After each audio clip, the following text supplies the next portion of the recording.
صحابہ نے پوچھا یا رسول اللہ ابھی ہم ڈائریکٹ آپ سے لیتے ہیں بات، آپ پر وحی آتی ہے، کوئی بات ہو پوچھنی ہو، مستقبل کے بارے میں پوچھنی ہو، ہم آپ سے پوچھتے ہیں، اللہ جبرائیل کو اتارتے ہیں، پھر آپ کو بتا دی جاتی ہے، آپ ہمیں بتاتے ہیں۔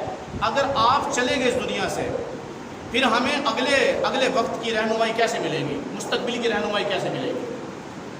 تو آپ صلی اللہ علیہ وسلم نے فرمایا مبشرات، خواب مومنوں کو ایسے خواب دکھائے جائیں گے جو سچے ہوں گے، نبوت کا 46واں حصہ ہوں گے، نبوت کا 46واں حصہ ہوں گے، ان خوابوں کے ذریعے سے تمہارے آگے کی رہنمائی کی جائے۔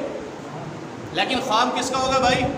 نیک لوگوں کا۔ امام ابن سیرین یہ امام المعبرین ہے، خوابوں کی تعبیر بتانے کے امام ہیں، یہ شاگرد ہیں سعید بن المسیب کے۔ سعید بن المسیب شاگرد ہیں ابو ہریرہ رضی اللہ تعالیٰ عنہ کے، حضرت ابو ہریرہ رضی اللہ تعالیٰ شاگرد ہیں حضرت ابو بکر صدیق کے۔ حضرت ابو بکر صدیق کس کے شاگرد ہیں بھائی؟ خود حضور صلی اللہ علیہ وسلم کے۔ تو امام ابن سیرین رحمۃ اللہ علیہ فرماتے ہیں کہ ایک شخص آیا، ان کے پاس شاگرد بیٹھے تھے، ایک شخص آیا، اس نے کہا حضرت میں نے خواب کے اندر دیکھا میں آذان دے رہا ہوں نماز کے لیے آذان دے رہا ہوں۔ انہوں نے کہا جاؤ تم حج کرو گے۔ تعبیر کیا ہے؟ جاؤ تم حج کرو گے۔ 5 منٹ نہیں گزرے ایک اور آدمی آ گیا، اس نے بھی کہا کر کے حضرت میں نے بھی خواب دیکھا۔ کیا دیکھا؟ کہا میں نے دیکھا آذان دے رہا ہوں، نماز کی آذان دے رہا ہوں۔ کہا تجھے چوری کے الزام میں پکڑ کر بند کیا جائے گا۔ خواب کیا ہے بھائی؟ ایک ہی ہے، تعبیر کیا ہے؟ الگ الگ، لیکن تعبیریں ملتی بھی نہیں۔ ایک ہوتا ہے تعبیر تھوڑی تھوڑی مماثلت کھاتی ہو، نہیں، بالکل اپوزٹ تعبیر ہے کہ تو حج پہ جائے گا اور تو جیل میں بند ہو جائے گا، لیکن تو سچا ہوگا صرف تیرے اوپر الزام لگے گا، مجرم نہیں ملزم، الزام لگے گا تجھے پکڑ لیا جائے گا۔ شاگرد پاس بیٹھے تھے، جب آدمی چلا گیا تو شاگرد نے پوچھا کہ حضرت بڑی عجیب بات ہے، ایک ہی خواب کی 2 تعبیریں؟ کہا ہاں، خواب کا تعلق خواب دیکھنے والے سے ہوتا ہے۔ جو پہلا آدمی آیا تھا نا، اس نے جب مجھے کہا کہ میں نے خواب کے اندر آذان دیتے ہوئے دیکھا خود کو، تو وہ آدمی باشرہ تھا، داڑھی پوری تھی، نمازی 5 وقت کا تھا، اس کا لباس سنت کے مطابق تھا۔ تو اس نے جب آذان دیکھی تو اس کا مطلب یہ تھا کہ وہ حج کرے گا، اور اس نے آنے والے وقت میں حج کیا۔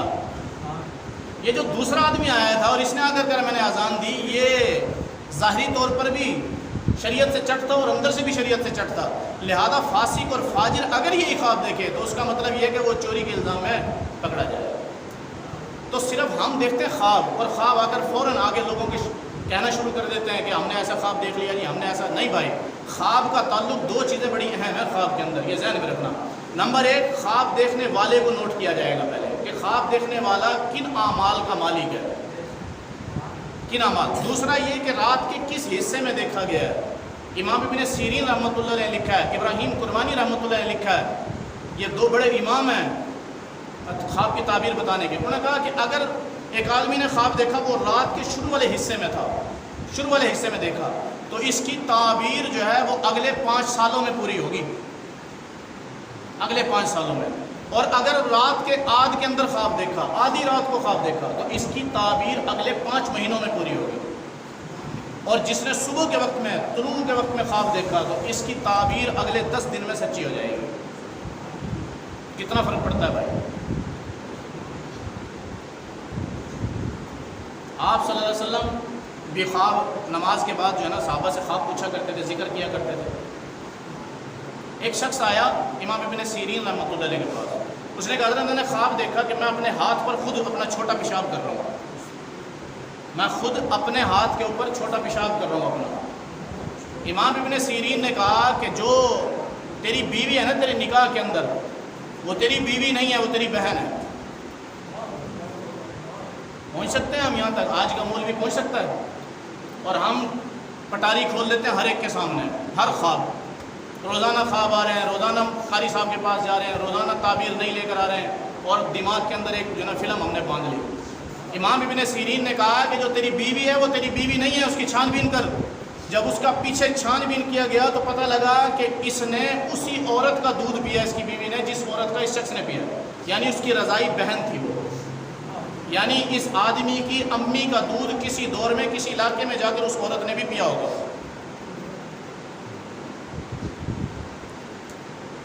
آپ آپ صلی اللہ علیہ وسلم نے حضرت ابوبکر صدیق رضی اللہ تعالیٰ عنہ سے ایک مرتبہ فرمایا، ابوبکر میں نے خواب دیکھا، تعبیر بتاؤ گے؟ حضرت ابوبکر نے فرمایا یا رسول اللہ آپ فرمائیں۔ آپ صلی اللہ علیہ وسلم نے فرمایا کہ میں نے خواب دیکھا کہ تو اور میں، اے ابوبکر تو اور میں، ہم دونوں سیڑھیاں چڑھ رہے ہیں، سیڑھیاں ایسے برابر برابر اوپر جا رہے ہیں۔ پھر میں نے ایسے سائڈ پر جو دیکھا تو مجھ سے 2-2.5 سیڑھیاں نیچے رہ گیا، میں تجھ سے 2-2.5 سیڑھیاں اوپر چلا گیا۔ حضرت ابوبکر رضی اللہ تعالیٰ فرمایا یا رسول اللہ آپ جب اس دنیا سے چلے جائیں گے نا تو 2-2.5 سال کے بعد میں بھی آپ کے پاس آ جاؤں گا۔ وہی ہوا، 2 سال 7 ماہ کے بعد حضرت ابوبکر صدیق رضی اللہ تعالیٰ کا انتقال ہو گیا۔ آئی نا بھائی تعبیر؟ آپ صلی اللہ علیہ وسلم نے خواب دیکھا کہ ابوبکر میں نے خواب کے اندر دیکھا کہ میں جا رہا ہوں، میرے پیچھے کچھ بکریاں ہیں کالی، وہ میرے پیچھے چلتی ہیں، میں دیکھتا ہوں وہ کافی زیادہ تعداد کے اندر ہے۔ پھر تھوڑی دیر میں چلتا رہا، بکریاں میرے پیچھے آتی رہی، تھوڑی دیر کے بعد میں نے پیچھے مڑ کر دیکھا تو ان کے اندر کچھ سفید بکریاں شامل ہو گئی، اور پھر وہ اتنی بڑی اتنی بڑی اتنی بڑی اتنی بڑی کہ کالی بیچ میں تھوڑی سی رہ گئی، سفید ہی سفید ہو گئی ساری۔ حضرت ابوبکر صدیق رضی اللہ تعالیٰ فرمایا یا رسول اللہ اس کی تعبیر یہ ہے کہ شروع میں جب آپ دعوت دے رہے ہیں نا تو آپ کی پیروی عرب لوگ کریں گے، عرب لوگ، یہ وہ کالی بکریاں ہیں جو آپ کے پیچھے چلی، یہ بڑھیں گے۔ اس کے بعد جیسے ہی آپ کا کلمہ عجموں کے اندر جائے گا، یعنی ہم میں جائے گا، تو عجم لوگ اتنی تیزی سے آپ کے پیچھے چلیں گے کہ عرب تھوڑے سے رہ جائیں گے، پوری دنیا کا عجم آپ کے پیچھے چلے گا۔ ہاں جی، یہ سفید بکریاں کالیوں پر غالب آ جائیں گی۔ آج دیکھ لو عرب کتنا عرب ہے، پوری دنیا کے اندر عجم ہے جو حضور صلی اللہ علیہ وسلم کی مسلم امہ ہے، عرب بہت تھوڑے ہیں۔ تو خواب ایک ایسی چیز ہے بھائی، خواب کی پھر 3 قسمیں لکھی علماء نے۔ پہلی چیز اس کے اندر، پہلی چیز یہ ہے وہ خیالات جو سارا دن آپ سوچتے ہیں، بولتے ہیں، تذکرہ کرتے ہیں، ان کو کہا جاتا ہے خیالات۔ یہ خواب نہیں ہوتے۔ سارا دن ڈسکس کی، بھائی ایک آدمی مالٹے بیچ رہا ہو نا سارا دن، کنو لے لو کنو، تو رات کو وہ ویسے بول رہا ہوتا ہے، نیند میں بھی بول رہا ہوتا ہے۔ ہمارے طالب علم ہے نا اکثر، وہ کبھی قاری صاحب سخت آ جائے اور اس کو مار دے، اور رات کو بھی آیا کر رہا ہوتا ہے، کیوں؟ اس کو یہ لگ رہا ہوتا ہے قاری صاحب مجھے مار رہے ہیں، ہم نے اپنی آنکھوں سے دیکھا ہے۔ تو یہ ہوتے ہیں خیالات، یہ خواب نہیں ہوتے۔ وہی اٹھ کر وہ صبح یہ سمجھ رہا ہوتا ہے کہ رات کو مجھے خواب آیا، یہ خیالات ہیں، یہ خواب نہیں ہے۔ ایسی چیز کو جو آپ روزمرہ کے اندر کر رہے ہیں، اس کو کسی مولوی سے ڈسکس نہ کرو، یہ خیالات ہیں، ان کو جھڑک دو، ان کا زندگی سے کوئی تعلق کوئی نہیں۔ دوسری چیز ہے وساوس، شیطانی وساوس۔ شیطان کو اللہ نے، یاد رکھو، اللہ کا روپ دھار کر شیطان خواب میں نہیں آ سکتا، یا اللہ بنا کر خود کو خدا بنا کر خواب کے اندر نہیں آ سکتا۔ شیطان کو اللہ نے یہ طاقت ہی کوئی نہیں دی۔ آپ صلی اللہ علیہ وسلم، حضرت محمد صلی اللہ علیہ وسلم، یہ بن کر شیطان خواب کے اندر نہیں آ سکتا، اللہ نے طاقت ہی کوئی نہیں دی۔ سورج نہیں بن سکتا، چاند نہیں بن سکتا، آسمان نہیں بن سکتا، زمین نہیں بن سکتا، کبھی بھی یہ چیزیں، شیطان ان چیزوں کا روپ دھار کر کبھی بھی نہیں آ سکتا۔ اب شیطان کے اختیار میں ہے کہ وہ القاء کرے گا، دل کے اندر ڈنگ مارے گا، اس کو کہتے ہیں شیطانی وساوس۔ شیطانی وساوس وہ کیوں ڈالتا ہے؟ وہ ایسا خواب دکھائے گا رات کو، ایسا وسوسہ ڈالے گا جس سے صبح مومن اٹھے تو وہ تھوڑا سا پریشان ہو جائے، یار بڑا عجیب خواب دیکھا آج تو میں نے دیکھا کہ میرا خون نکل رہا ہے، آج میں نے دیکھا میری دکان کو آگ لگ گئی، آج میں نے دیکھا میرا کھیت کو سارا لوٹ کر لے گئے لوگ، آج میں نے دیکھا کہ ایک عجیب سی کیفیت بنی ہے، قیامت برپا ہو رہی ہے، لوگ بھاگ رہے ہیں۔ تو یہ اس کی پریشانی بڑھانے کے لیے یہ شیطانی وسوسہ ہے، یہ مومن کو پریشان کرنا چاہتا ہے۔ مومن صبح اٹھے وہ پریشان ہو جائے، اوہ میرا تو مال سارا ضائع ہو گیا، میری تو دکان کو آگ لگ گئی۔ اس کو جب لگے گی لیکن پریشانی ابھی سے ڈال دی اس نے، اس کو کہتے ہیں شیطانی وساوس۔ تو ان شیطانی وساوس کو بھی خواب نہ سمجھا جائے اور کسی سے ذکر نہ کیا جائے۔ ویسے بھی گندا خواب کہتے ہیں کسی سے ذکر نہ کرو۔ ایک ہے مبشرات، نیک اور سچے خواب، نیک اور سچے خواب۔ بھائی یہ مومن کو آئیں گے، یہ مومن کو آئیں گے۔ اگر کسی فاسق اور فاجر کو آ رہے ہیں نا تو وہ مبشرات نہیں ہیں۔ پہلے تو اپنی کیٹیگری نوٹ کر لو کہ اگر میں نیک ہوں، اگر میں باشرہ ہوں، میری داڑھی بھی ہے، سنت لباس بھی ہے، میرا ظاہر بھی مومن والا، میرا اندر بھی مومن والا، اگر اب مجھے کوئی خواب آ گیا نیک تو میں سمجھوں گا کہ یہ سچا ہے، اور اس کی تعبیر کے لیے کسی ایسے شخص کے پاس جاؤں جو علم تعبیر رکھتا ہو۔ اگر میں فاسق فاجر ہوں، نماز ایک ٹائم نہیں پڑھتا، حرام حلال کی پرواہ نہیں کرتا، ظاہر میرا بھی شریعت کے خلاف، باطن میرا شریعت کے خلاف، اب مجھے اگر کوئی نیک خواب آ گیا تو میری زندگی سے اس کا کوئی تعلق نہیں ہے۔ تو خواب پوچھنے سے پہلے اپنے گربان کے اندر یہ جھانتی ضرور مار لیں کہ میری پوزیشن کیا ہے، خواب کی پوزیشن تو اچھی ہے، میری پوزیشن کیا ہے۔ اس کے بعد اپنا خواب جا کر کسی سے ذکر کریں، اس کے بعد ذکر کریں۔ تو یہ چیزیں تو ہیں خواب جو آنے والے مستقبل کے لیے ہمیں پیشن گوئیاں دیں. اس کے علاوہ اگر کوئی نجومی کے پاس جا رہے ہیں نا کہ بھائی ہمیں بتاؤ کہ آگے آنے والا سال کیسا ہوگا، تو اللہ کے نبی نے فرمایا اس نے 40 دن کی اپنی عبادت کو خود اپنے ہاتھ سے ضائع کر دیا. کوئی عبادت قبول کوئی نہیں، کرے صدقے جتنے کرنے ہیں، کرے خیراتیں جتنی کرنی ہے، ایک لہو کا قطرہ بھی قبول نہیں ہو، ایک چاول کا دانہ بھی قبول کوئی نہیں. ہمارے پاس یہاں عورتیں آتی ہیں، ہاتھ آگے کر لیتے ہیں، دیکھنا جی ہاتھ دیکھنا، ہاتھ دکھانا. کس نے کہا ہاتھوں کی لکیروں کے اندر اللہ نے تقدیر لکھی ہوئی ہے؟ کہاں ثابت ہے؟ طوطوں پہ ملتان چلے جائیں، وہ طوطے پنجروں میں رکھے ہوئے ہیں، وہ خط کے اندر خود ہی انہوں نے تحریریں لکھ کر فوٹو اسٹیٹ کروا کر ڈالی ہوئی ہیں ان کے اندر. وہ طوطے سے کہیں گے ایک نکالو، ایک نکالے گا، پھر وہ پڑھ کر سنائے گا اور آدمی خوش ہو جائے گا. کیوں؟ یقین باطل ہے اندر، اپنے آپ کو تسلی دے گا، کیونکہ انہوں نے منفی بات کوئی رکھی نہیں ہوئی بیچ میں، ساری خوشی کی باتیں لکھ کر بیچ میں رکھی ہوئی ہیں تاکہ آنے والا خوشی سے 10 روپے تو دے کے جائے. اب طوطا ہماری قسمت بتائے گا. بیت اللہ کے اندر نا اسلام آنے سے پہلے بیت اللہ کے اندر بیت اللہ کا مجاور ہوا کرتا تھا. جیسے آج درباروں کے اوپر مجاور بیٹھے ہیں، بیٹھا نا بھائی مجاور، ہر دربار کا مجاور ہوتا ہے. یہ ایک الگ ڈسکس ہے کہ مجاور بننا جائز ہے کہ نہیں، یہ ایک الگ معاملہ ہے، اس کو علیحدہ کر دیں. لیکن بیت اللہ کا بھی اس وقت مجاور ہوا کرتا تھا، اور اس کا کام کیا ہوتا تھا؟ وہ تھیلے کے اندر تیر لے کر بیٹھتا تھا. تیر، ان تیروں کے اوپر لکھتا تھا نام لا، ایک تیر کے اوپر لا، ایک تیر کے اوپر نام، یعنی ہاں اور نہیں. عرب لوگ کے جب قافلے نکلا کرتے تھے عربوں کے، تو وہ بدعقیدہ لوگ تھے، وہ آیا کرتے تھے پہلے بیت اللہ مجاور کے پاس، اور آ کر کہتے تھے کہ حضرت فلاں جگہ جا رہے ہیں، بزنس کے لیے جا رہے ہیں، کاروبار کے لیے، شام جا رہے ہیں، قطر جا رہے ہیں، عرب جا رہے ہیں، جہاں بھی جا رہے ہیں، تو آپ ہمیں صرف اس کے اندر سے جو ہے نا وہ نکال دو تیر کہ ہمارا سفر کیسا رہے گا، جانا چاہیے نہیں جانا چاہیے. تو وہ تھیلے کو ایسے گھماتا، تیروں کو مکس کرتا، اور اس کے بعد کہتا کہ ایک تیر اس میں سے نکالو. وہ ایک تیر اس میں سے نکالتے، اگر اس کے اوپر لکھا تھا ہاں نام، تو بھائی ٹھیک ہے تیاری پکڑو جا رہے ہیں، کوئی مضر چیز نہیں ہے راستے میں. اور اگر وہ کہتا ہے نام لا نہیں، تو بس پھر اپنے بوری بسترے گھر ہی رکھ دو، نہیں جانا آج نقصان ہوگا. یہ تھی ان کی ترتیب. آج ہماری ترتیب بھی سیم یہی ہے بھائی، ان تستقسموا بالازلام. اللہ نے قرآن میں اس کا ذکر کیا، روکا کہ ذالکم فسق، کہ یہ سارا گناہ کا کام ہے، اس کو مت کرو. قرآن نے کہا اس کا گناہ کا کام ہے، مت کرو. تو بھائی ایسی چیزوں سے بچو. ہمارے استاد ہیں مولانا کریم بخش صاحب ملتان کے اندر، اللہ ان کی زندگی میں برکت دے، اللہ ان کو صحت دے. وہ فرماتے ہیں دنیا کا سب سے بڑا وظیفہ یہ ہے، دنیا کا سب سے بڑا وظیفہ اپنے حالات کو بہتر کرنے کا صرف اور صرف یہ ہے، بس یہ کہ اللہ کے سامنے ہاتھ اٹھاؤ اور گڑ گڑا کر اللہ سے مانگو. اس سے بڑا دنیا کے اندر حالات کو سیدھا کرنے کے لیے وظیفہ کوئی نہیں، اس سے بڑا اور کوئی وظیفہ نہیں. اور اسی چیز سے شیطان نے ہمیں دور کیا ہوا ہے. مانگنا نہیں، مر جائیں گے، حالات سے لڑتے رہیں گے، لیکن مجال ہے جو اللہ کے سامنے 5 منٹ کی دعا کر لیں. نہیں بھائی، ہم نے اسباب ڈھونڈنے ہیں. وہ کہتا ہے تازہ ہوا کے شوق میں ایسا کہ نان شہر، اتنے نہ در بناؤ کہ دیوار گر پڑے. میں نے یہاں سے بھی کھڑکی کھول لی، ٹھنڈی ہوا آئے گی، یہاں سے بھی کھول لی، ٹھنڈی ہوا آئے گی، 3 دروازے لگا دیے، ٹھنڈی ہوا آئے گی، یہاں سے 2 کھڑکیاں کھولی، ٹھنڈی ہوا آئے گی، ادھر بھی کھڑکی کھول لوں، ادھر بھی کھڑکی کھول لوں، ادھر بھی کھڑکی کھول لوں، یہ سارے گلے مار دوں تو کیا ہوگا انجام؟ تیز ہوا چلے گی، بلڈنگ کیا آئے گی؟ نیچے. ہم نے تیز ہواؤں کے شوق میں ہم نے اپنے اتنے در کھولے کہ چھت ہی ہمارے اوپر گر گئی. ہم نے اتنے راستے بنانے کی کوشش کی اپنی عقل سے کہ حالات جوں کہ توں، اور ہماری گود کے اندر سارا نظام گر گیا آ کر کے. اب بناؤ ان کو. کنچ کا گلاس ہے جو ہمارے سامنے ٹوٹا پڑا ہے، آپ بناؤ اس کو، جوڑو، کچرے چنو. اس کا ایک ہی حل ہے بھائی، صرف اللہ کے سامنے جھکو بس. اس وقت جو حالات ہے نا، اللہ کی قسم 1 کروڑ فاؤنڈیشنیں کام کریں، پوری دنیا کی انسانیت کو بنانے پر لگ جائے، راشن نہیں پورا کر سکتے، روٹی نہیں پوری کر سکتے.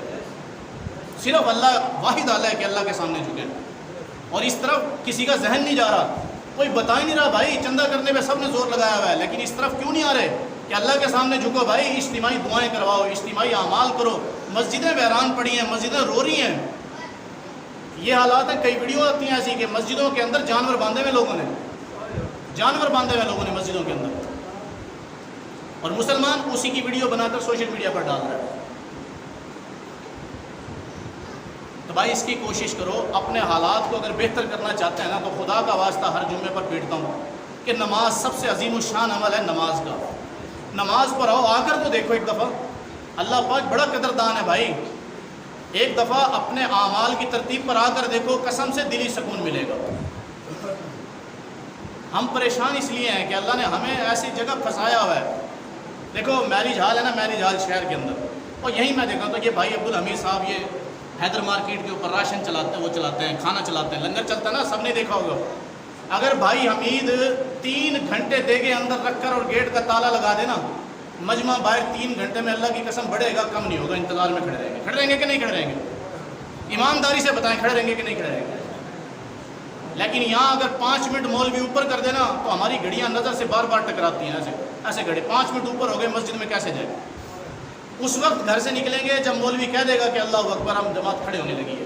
کیوں؟ ایک ٹائم کی روٹی کے لیے ہم 3 گھنٹے انتظار کر سکتے ہیں، لیکن مسجد کے اندر ہم 20 منٹ دینے کے لیے تیار کوئی نہیں، کیونکہ اس کا تعلق ظاہر سے نہیں ہے، اس کا تعلق ایمان سے آدمی کا، کہ ہمارے اندر ہم اس وقت پیمانہ سمجھے، اپنا پیمانہ، کہ ہمارے اندر T20 کا میچ ہو نا، کرکٹ کا T20 ابھی میچ ہو رہے ہیں، T20 کا میچ ہو تو ہم 20 اوور کا میچ بغیر کھائے، بغیر پیے، بغیر پیشاب کیے، بغیر موبائل سنے بھی دیکھ سکتے ہیں۔ لیکن 20 تراویح رمضان کے اندر ہوتی ہے، قسم اٹھا کر کہو پڑھتے ہیں؟ نہیں پڑھتے، وہ بھی تو 20 ہے نا بھائی۔ یہ ہے وہ پیمانے جس سے ہم اپنے ایمان کا اندازہ لگائیں، اس کے بعد ہم فیصلہ کریں، اور فیصلہ کریں، ایسا فیصلہ کریں کہ اب ہماری دعائیں کیوں نہیں سنی جا رہی۔ اب یہ بتاؤ کہ اللہ ظلم کر رہے ہیں یا ہم معاذ اللہ، اللہ تو کسی کو ظلم نہیں کرتا، ہم اپنی جان پر خود ظلم کر رہے ہیں، اور اس ظلم کے اندر ہم شامل کر لیں اپنی نچلی نسل کو، اپنی اولادوں کو، کہ ہم نے خود مانگا کوئی نہیں، ان کو مانگنا سکھایا کوئی نہیں۔ ویسے تحدیث بن نعمت کے طور پر میں ایک بات آپ کو بتاؤں،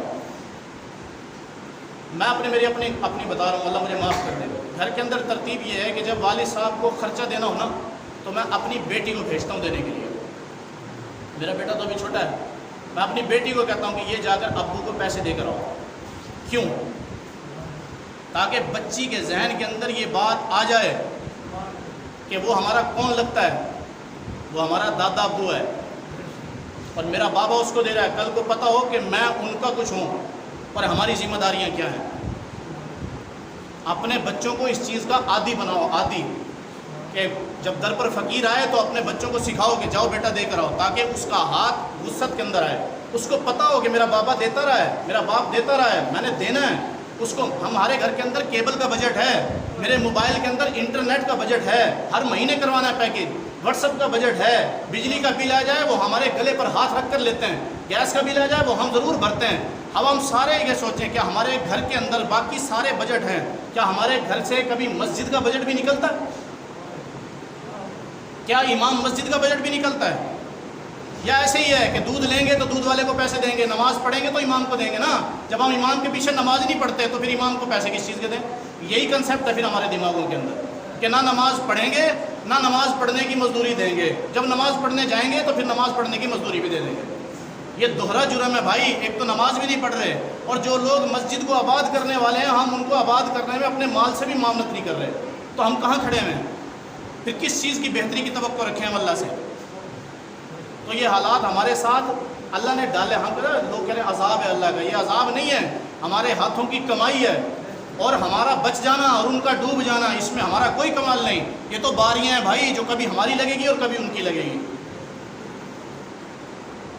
جب بالا کوٹ کے اندر 2005 کے اندر زلزلہ آیا تو ہم ریمنڈ مرکز کے اندر تھے اس وقت، تو ایک آواز لگی کہ نوجوان ساتھی ضرورت ہیں جو وہاں جا کر کام کر سکیں دین کا، وہاں نہ لیٹرین ہے، نہ ہوٹل ہے، نہ پنکھے ہیں، نہ بجلی ہے، نہ گیس ہے، نہ چھت ہے، ایسے ہی سونا پڑے گا، ہمیں ایسے نوجوان ساتھی چاہیے جو وہاں جا کر محنت کر سکیں۔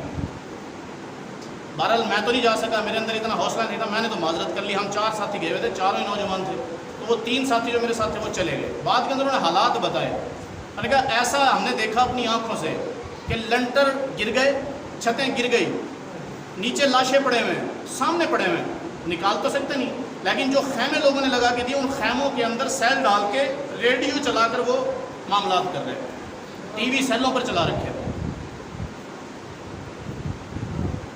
ہماری فطرت ہے کہ ہم اپنا کل بھول جاتے ہیں، ہم اپنا کل بھول جاتے ہیں۔ ابھی 5 گھنٹے لگاتار بارش ہو نا تو ہم ہاتھ جوڑ لیں گے اللہ کے سامنے، لیکن جیسی بارش رکے گی تو ایک لطیفہ نے ایک آدمی درخت پر چڑھا اور واپس نہ اتر پائے، اب ڈرے کہ اتروں کیسے، جب اس کے کام بے بس ہو گیا نا کہ اب ہاتھ چھوٹیں گے اور میں گروں گا، تو اس نے پھر اللہ سے کہا یا اللہ کوئی بندہ بھیج، یہاں تو بندہ ہی کوئی نظر نہیں آ رہا. تو اللہ نے وہ ظاہر کر دیا. ایک شخص وہ آیا، اس کو کہا بھائی نیچے اتار. اس نے جو بھی اسباب کوڑی لگائی جو بھی، تو اس نے اتار دیا نیچے. نیچے اتر کے کیا کہتا ہے چڑھے یہاں آپ امی لت یہاں آپ. ہاں تو کردار تھوڑی ہے کسی کا. ہمارا حال سیم وہی ہے بھائی. جب آئے گی تو بنی اسرائیل کی طرح اللہ سے معافی مانگیں گے. جیسی وہ ٹل گئی تو پھر ہم کہیں گے ہماری کاریگری تھی. تو میں بھی نیت کرتا ہوں آج، میں کوئی آپ سے ماورا نہیں ہوں، میں کوئی آپ کے لیے مبلغ نہیں ہوں بھائی. میں آپ ہی کی کشتی کا سوار ہوں. ہم سارے ایک ہی کشتی کے سوار ہیں. پیٹنے کا مطلب یہ ہے، بار بار کہنے کا مطلب یہ ہے کہ ہمارے کہنے سے بھی فرق نہیں پڑ رہا، ہمارے سننے سے بھی فرق نہیں پڑ رہا. اتنی میل جمی ہوئی ہے کہ کہنا سننا بھی بیکار جا رہا ہے. انتظار میں دیکھتے ہیں اللہ کی قسم کہ کب کوئی آئے گا، کب ہمارے اندر بہتری آئے گی، کب ہم توبہ کریں گے، کب کوئی داڑھی منہ پہ سجائے گا، کب کوئی کہے گا کہ بھائی جان آج کے بعد انشاءاللہ میں آپ کو مسجد میں نظر آؤں گا. لیکن ہے ہی نہیں کچھ ایسا نظام. تو میں بھی نیت کرتا ہوں کہ اپنے بچوں کو ہم دین سکھائیں، یہی ہمارے کام آئے گا. اور خود توبہ کریں، گھر کے اندر ایک ماحول بنائیں. کئی دفعہ کہہ چکا ہوں، اس کا بہترین حل یہ ہے گھر کے اندر حدیث پڑھنا شروع کر دیں. جو گھر کا بندہ پڑھا ہوا ہے، عورت ہے یا مرد، کوئی کتاب ہے حدیث کی، اپنے مسلک کی پڑھیں، اپنی ترتیب پر چلیں، اپنے علماء سے پوچھیں بھائی جس کا جہاں ذہن مطمئن ہے. گھر کے اندر حدیث پڑھنا شروع کر دیں. اللہ کے نبی کی حدیث کی یہ تاثیر ہے کہ خود بخود لوگوں کی زندگی بدلتی ہے. حدیث پڑھنا شروع کریں، گھر کے اندر فضائل سنائیں. رقمہ حرام کا لقمہ گھر نہ لے کر آئیں. کتنا بھی آپ کو مجبور کیا جائے، کہیں سے بھی آپ کو مل رہا ہو بھائی نہ لو، حرام کا لقمہ نہ لو، کیونکہ وہ ساری ضائع ہو جائے گی جو محنت کی ہے پیچھے. تو ان چیزوں کو نوٹ کر لیں، ان چیزوں کے اوپر عمل شروع کر دیں. انشاءاللہ گھر کے اندر بہتری آئے گی. مرد مسجد کے اندر نماز پڑھنے کے لیے آئے، جیسے اذان ہو ہر کام چھوڑ دو بھائی. حدیث کے اندر اتنا تک آتا ہے، فقہاء نے لکھا ہے قرآن کی تلاوت بھی کر رہے ہو نا، اذان شروع ہو جائے تلاوت بند کر دو. جب قرآن پڑھنے کا حکم نہیں ہے کہ قرآن پڑھو، تو کیا خیال ہے بھائی روزی روٹی کا حکم ہے، پھر ہم کہتے ہیں ہم تو حلال کھلا رہے ہیں اپنے بچوں کو. سب سے بڑی روزی تو یہی ہے، سب سے بڑی عبادت تو یہ ہے رزق حلال. تو جہاں قرآن پڑھنے سے ممانعت آ رہی ہے، وہاں آپ روزی کمانے کو حلال کیسے سمجھ سکتے ہیں؟ اللہ تعالیٰ بھائی ہمیں دین پر چلنے کی توفیق عطا فرمائے. اور جن بھائیوں کے اوپر، مسلمانوں کے اوپر حالات آئے ہوئے، آزمائشیں آئی ہوئی ہیں، ہم اس کے اندر اپنا کردار ادا کریں. ہم مالدار لوگ نہیں ہیں، ہم اپنے پیسہ نہیں دے سکتے، تو اپنی دعاؤں کے اندر تو انہیں شامل رکھیں. اس کے اوپر تو پیسہ نہیں لگتا. جہاں اپنی ذات کے لیے مانگ رہے ہیں، ان لوگوں کے لیے بھی مانگو جو بے یار و مددگار پڑے ہوئے ہیں، جن کی عزتیں اس ٹائم خطرے کے اندر ڈلی ہوئی ہیں، جن کا مال لٹ چکا ہے. اور کتنی تکلیف ہوتی ہے کہ ایک ساتھی سے سنا کہ اس نے 20 سال 30 سال کے اندر کوئی کمرے تعمیر کیے تھے، وہ 20 سالوں کی کمائی 20 منٹ کے اندر ختم ہو گئی. کتنی تکلیف ہوتی ہے. تو ان ساتھیوں کے لیے بھائی رو رو کر اللہ سے دعائیں کرنا، اسپیشلی 2 رکعت پڑھ کر اللہ سے مانگنا، اللہ ان کے لیے اسباب پیدا کر دے. اگر ہم ان کی جگہ ہوتے تو ہم کیسی ہماری کیفیت ہوتی. اللہ ہم سب کی حفاظت فرمائے، ہمیں دین پر چلنے والا بنائے. واقعہ